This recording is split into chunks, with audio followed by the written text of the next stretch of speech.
Today is Autism Awareness Day, and for a lot of people, what does awareness mean? Well, it's not just about diagnosing autism these days. It's about what to do after the diagnosis comes. On the live line with us right now is Laura Zdravkovski. She's also known as Mrs. Michigan, formerly Mrs. Macomb County, and she's also a mother and also a psychologist. Good afternoon, and thank you for joining us, Laura.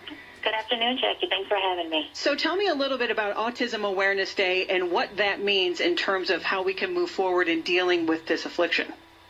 Well, I believe that in history it's showing that it would be just awareness of the disorder. However, now with the statistics going up to 1 in 50 children, there's been a shift this year, which I'm very grateful for, which focuses on the treatment of the children. I mean, even President Obama had said that the awareness is not enough. And that's where I'm focusing, and even the whole state locally, to provide families with these resources. I work with the children that are coming to me diagnosed, and then that's it. They don't know what to do and where to go. So it's an ability of providing the resources, allowing those paths for families to walk to provide the quality of their life to these children.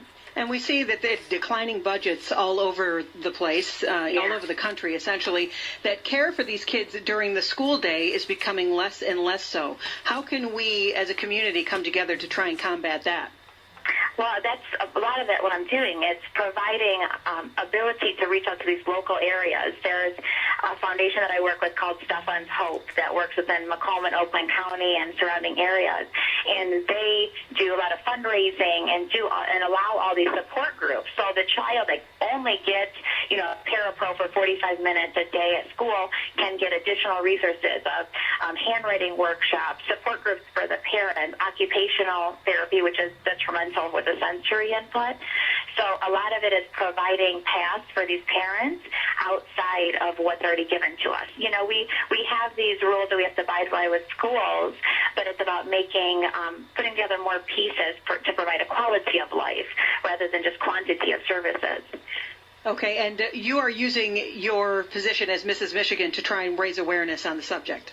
Yeah, I mean, this is brought to me for that reason. I live in the lives of children with autism every day, and this was brought to me saying, like, hey, we really think that you could help with the movement of what our parents can do. So it's God-given, and I am trying to do and use this as a path to help so many. All right, Laura Zdravkovski, Mrs. Michigan, thank you so much for joining us this afternoon. Thank you very much. Have a great day. You as well. WWJ News Time is 2:24. We'll check your money next.